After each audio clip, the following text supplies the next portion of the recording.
제가 잘 아는 분이 많은 분들의 기도 덕분에 수술을 잘 받고 회복하는 중에 있습니다.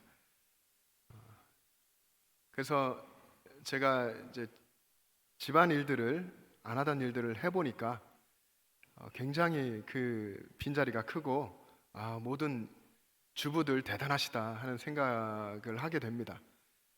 저는 고등학교 때부터 자취를 해서 사실 오랜 시간 동안 제가 밥을 해먹고 반찬도 하기도 하고 많이는 안 했지만 그렇게 지내왔고, 대학교 때도 자취하고 기숙사 생활하고 입주과외도 하고 이렇게 했었는데요. 참 아내 하는 일이 그렇게 대단하게는 안 보였었습니다. 그런 자신만의 어떤 생각을 갖고 있었는데 막상 해보니까 자녀들까지 챙기며 진짜 힘든 일이구나 하는 것들을 이제 느끼게 되는데, 우리 안에는 참 그런 것들이 많이 있습니다. 우리가 가지고 있는 고정관념들이 많이 있습니다. 사도행전 말씀 우리가 계속 보는데 성령께서 이런 부분들을 자꾸 깨트려 가면서 하나님 역사를 이루어 가십니다. 사도행전 읽어보면 사도행전이 사도 베드로 그리고 사도 바울 같은 이런 위대한 사람들을 통해서 하나님 역사가 이루어진 것 같지만, 사실은 성령께서 주인 되어서 성령께서 이루어 가시는 역사가 사도행전입니다.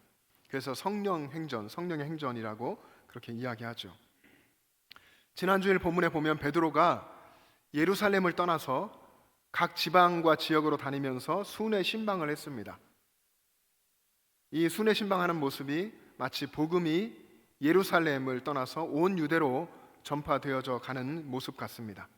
루따라고 하는 곳에서는 중풍병자 애니야를 고쳤고, 요빠에서는 죽은 다비다를 살렸습니다. 그리고는 요빠에 여러 날 머무르게 되죠. 근데 요빠에 머물 때 어느 집에 있었는지 성경에서 기록합니다.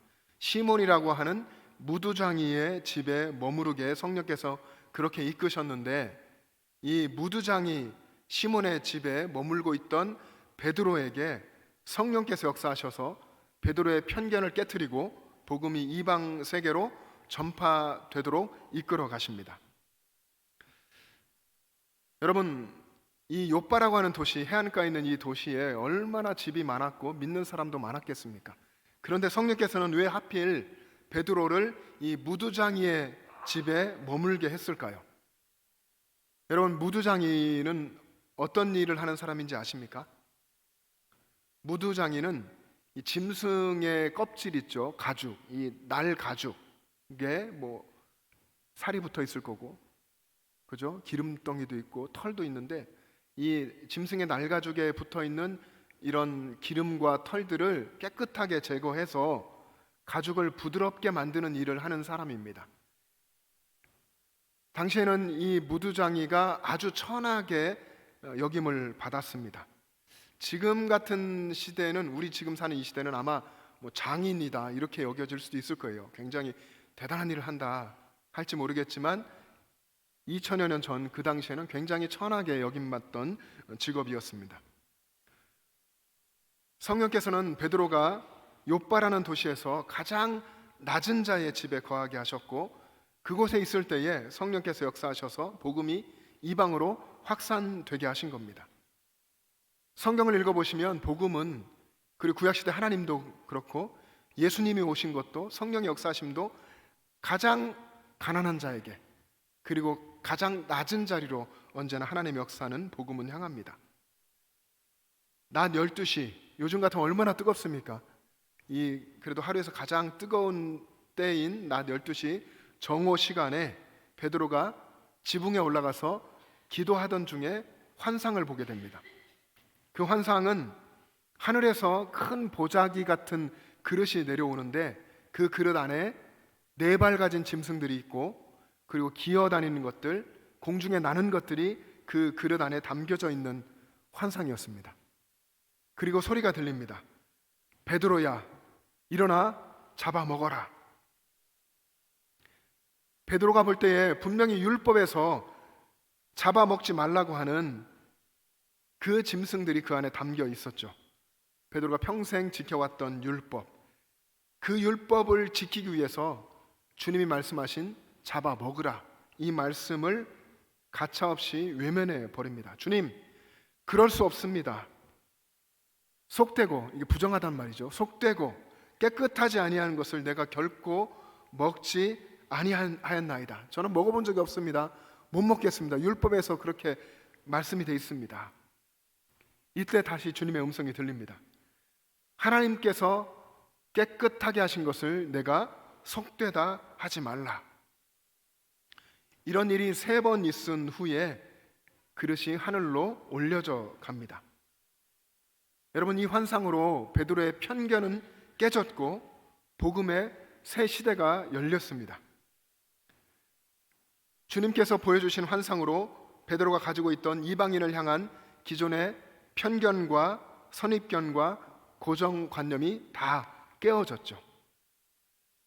복음의 확산을 위해서 이제 온 유대를 넘어서 사마리아와 땅끝까지 가게 하기 위해서는 이방인을 바라보는 편견과 선입견과 고정관념이 깨어져야 했던 것입니다. 여러분, 편견이 깨지면 새로운 문이 열립니다. 우리도 복음을 듣고 예수님을 만나고 우리가 그리스도인이 되었을 때에 이미 우리는 이런 경험을 사실은 다 했습니다.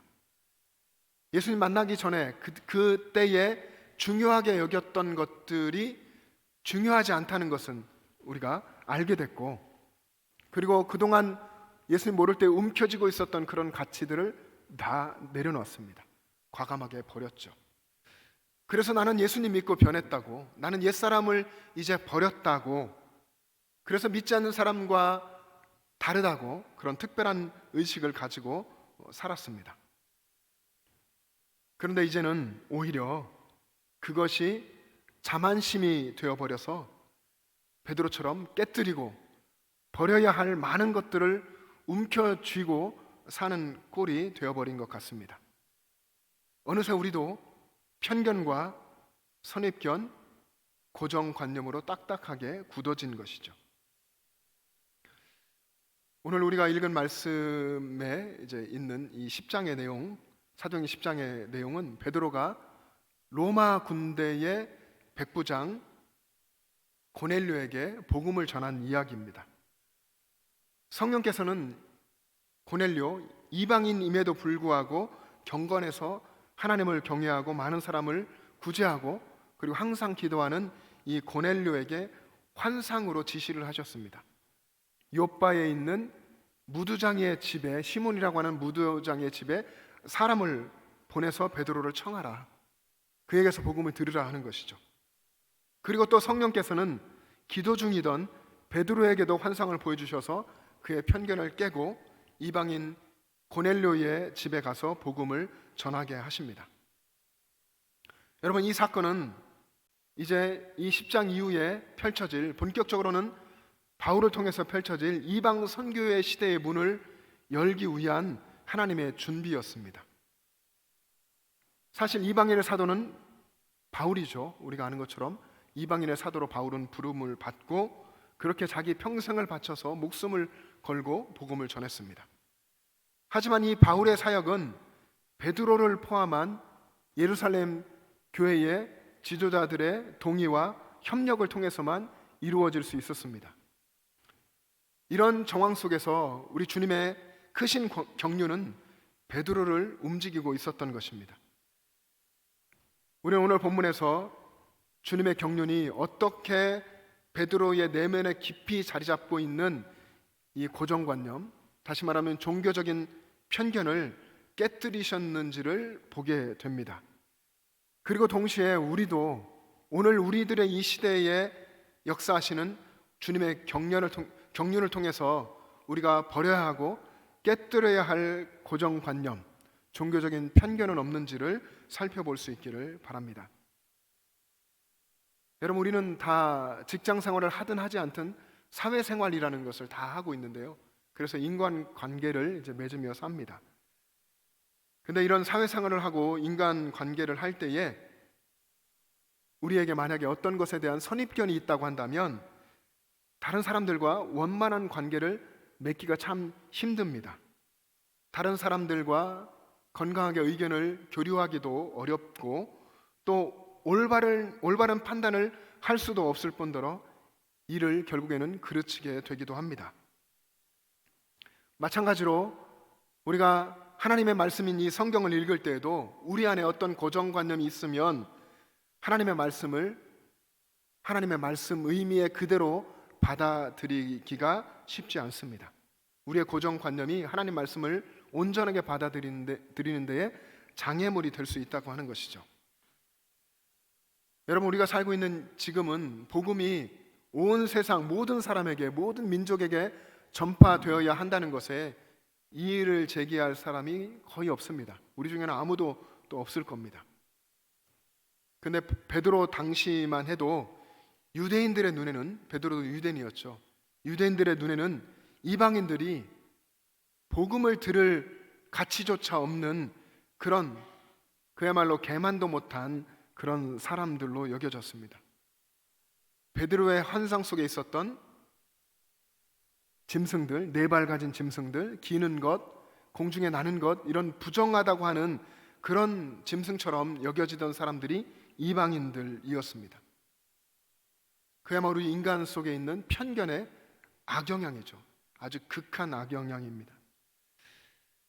그렇기 때문에 베드로를 향한 우리 주님의 특별한 이 사전 조치, 주님께서 특별히 먼저 일하신 이것이 필요했던 것입니다.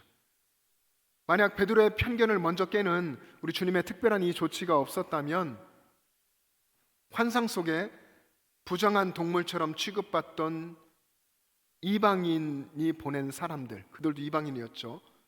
그들이 왔을 때에, 와서 복음을 전해달라고 했을 때에 베드로는 어쩌면 그 요청에 순응하지 않고 거부했을 것입니다. 아마 단호하게 거부했겠죠. 그리고 그런 베드로의 잘못된 소신은 이방인들을 구원하고자 하시는 하나님의 경륜을 방해하는 장애물이 됐을 것입니다.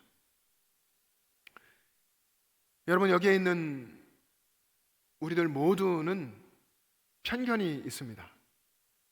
여기 한 사람도 예외 없이 모든 사람에게는 편견, 선입견, 고정관념이 있습니다. 이것이 인간의 연약함의 한 단면입니다. 편견이라고 하는 것은 여러분 한쪽으로 편향되는 것이죠. 한쪽으로 치우치는 생각입니다. 선입견은 이미 마음속에 굳어져 버린 우리들의 생각입니다. 고정관념은 마음속에 굳게 자리 잡은 그런 생각입니다. 이 편견, 선입견, 고정관념은 우리 스스로를 우리 생각의 감옥에 가둡니다. 철학자 베이컨에 따르면 인간은 누구나 다 선입견과 편견이라고 하는 자신만의 동굴의 우상에 갇혀서 살아가고 있습니다. 동굴의 우상에 갇혀서 산다고 하는 것은 사람이 각자의 자기 자신의 성격, 그리고 자신의 취미, 그리고 받은 교육, 그리고 자기가 살고 있는 이런 환경과 문화 등으로 인해서 공정한 판단을 하기가 어렵다 하는 의미입니다. 마치 속담에 있는 우리가 잘 아는 우물안 개구리라는 그 의미와 비슷합니다. 우리 바깥의 세상의 형편이 어떠한지 사실은 제대로 알지 못하는데도 이미 자신은 세상의 모든 것을 다 알고 있는 것처럼 행동하는 인간의 연약함을 꼬집어 말한 것이 인간은 동굴의 우상에 갇혀 있다 하는 것입니다. 우리가 인생을 살면서 종종 하는 실수에 여러 가지 원인들이 있을 텐데 그 중에 중요한 한 가지가 바로 이 편견, 선입견, 고정관념입니다. 여러분, 이것을 감옥이라고 베이컨은 얘기했는데요, 이 감옥이라고 하는 것은 스스로 벗어나기가 참 어려운 것 아닙니까? 이런 생각의 감옥, 동굴의 우상, 편견, 선입견, 고정관념, 이 감옥에서 베드로는 어떻게 벗어났을까요? 여러분, 베드로가 어부였는데 이 어부 베드로가 갈릴리 바다에서 물고기 잡는 것에 실패했습니다. 실패한 장면이 성경에 2번이 나오는데 그때에 예수님이 깊은 곳에 가서 그물을 던지라고 말씀하시죠. 여러분, 어부들에게도 편견이 있습니다. 어떤 편견이 있냐면 깊은 곳에 가서는 고기를 잡기가 어렵다 하는 그런 편견, 이런 고정관념이 있었습니다. 그런데 베드로는 주님 말씀하시자 이 주님의 말씀에 의지해서 깊은 곳에 가서 그물을 던졌고 엄청난 양의 물고기를 잡았습니다. 또 우리 모두에게는 사람은 물 위를 걸을 수 없다는 고정관념이 있죠. 베드로도 그랬습니다. 그런데 주님이 말씀하시자 베드로는 주님의 말씀에 의지해서 배에서 내려서 바다 위를 걸었습니다. 베드로가 이런 경험을 했지만 여전히 베드로를 붙들고 있는 강한 고정관념이 있었습니다. 그것은 이방인을 개처럼 하찮은 존재로 여기고 이방인에게 복음이 필요하다고 생각하지 않는 그런 고정관념이었습니다. 그래서 주님께서는 베드로에게 부정하게 여기는 것들이 가득한 보자기를 환상 속에 보여주시면서 먹으라고 했던 것입니다. 잡아 먹으라. 주님, 결코 부정한 것을 저는 먹을 수 없습니다. 하나님이 깨끗하게 하신 것을 내가 속되다 하지 말라. 이 환상이 3번이나 필요했죠. 우린 그렇게 고집도 강한 존재들입니다. 3번이나 이런 일이 일어나고 그 보자기가 하늘로 다시 올려져 가고 베드로가 기도하던 그 자리에서 그 환상의 의미를 생각할 때에 고넬료가 보낸 사람들이 무두장이 시몬의 집에 도착했습니다. 그리고 베드로는 이 사람들을 따라서 고넬료의 집에 가서 복음을 전합니다. 그러자 그곳에 모여 있었던 고넬료와 가족과 친척들과 친구들, 모인 모든 사람들에게 성령이 임했고 그들 모두가 다 세례를 받았습니다. 여러분, 베드로는요, 예수님을 3년 동안이나 따라다니면서 예수님 곁에서 훈련을 받고 예수님이 하신 사역들을 같이 경험했습니다. 그런데 그럼에도 불구하고 또 마치 우리가 3년, 5년, 10년, 십수년, 수십 년 신앙생활 했음에도 불구하고 베드로가 예수님과 그렇게 오랫동안 사역했음에도 불구하고 여전히 유대적 그런 문화의 틀 속에 율법적인 틀에 갇혀서 그것을 탈피하지 못했던 것을 봅니다. 예수님께서 나는 율법을 폐하러 왔노라 분명하게 말씀하셨음에도 불구하고 그 말씀의 의미를 베드로는 깨닫지 못했던 것입니다. 결국 베드로는 예수님의 수제자이면서도 율법의 굴레를 벗어나지 못한 그런 제자였습니다. 그래서 이방인 선교에 대한 마음을 품지 못하고 있었죠. 하지만 주님께서는 그런 놀라운 환상을 통해서 유대교에서 유대인들이 부정하게 여기는 음식을 먹으라고 하는 그 환상을 통해서 베드로가 가지고 있던 편견을 다 깨뜨리게 하셨습니다. 여러분, 우리도 오랫동안 살아온 문화와 정서의 영향을 받을 수밖에 없습니다. 오늘 이 하나님의 말씀 앞에서 우리들은 우리 스스로 우리만의 율법의 틀을 만들고 있지는 않은지,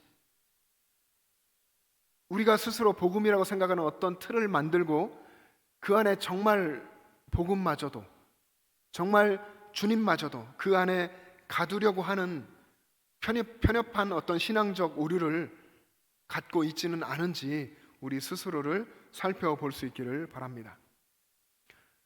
오래전 19세기 영국의 경제학자 존 슈튜어트 밀은 자유론이라는 책에서 다양성의 가치를 이렇게 강조했습니다. 참된 자유는 회계일화를 통해서가 아니라, 모두가 다 똑같이 행동하는 이 회계를 통해서가 아니라 나와 다른 사람들을 얼마나 이해하고 얼마나 포용할 수 있는가, 거기에서부터 참된 자유가 시작된다라고 했습니다. 우리는 때로 대부분 분들이 이 영천이라고 하는 이 지역 속에서 살아오면서 우리와 성격이 다른 사람들, 우리와 성향이 다른 사람들, 우리와 관심과 취미가 다른 사람들, 또 생각이 다른 사람들을 보면서 그들이 나와 다르기 때문에 그래서 잘못된 사람으로 간주해 버리기도 했습니다. 나와 다르다는 것, 다른 사람이 나와 다를 수밖에 없음에도 불구하고 나와 다르다는 것 그 자체를 틀린 것이다, 잘못된 것이다 라고 생각하기도 했습니다.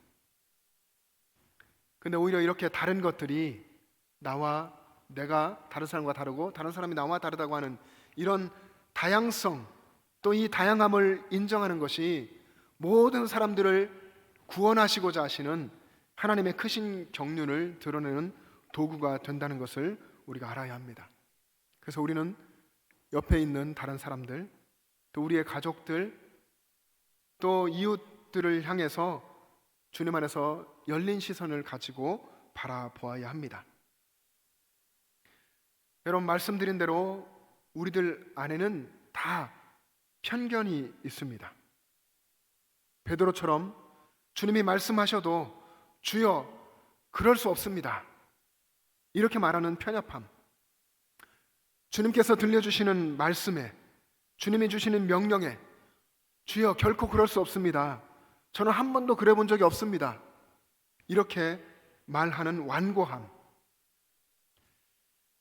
주님의 말씀보다 자신의 생각, 자신의 고정관념을 더 앞세우는 오만함이 우리 안에 있습니다.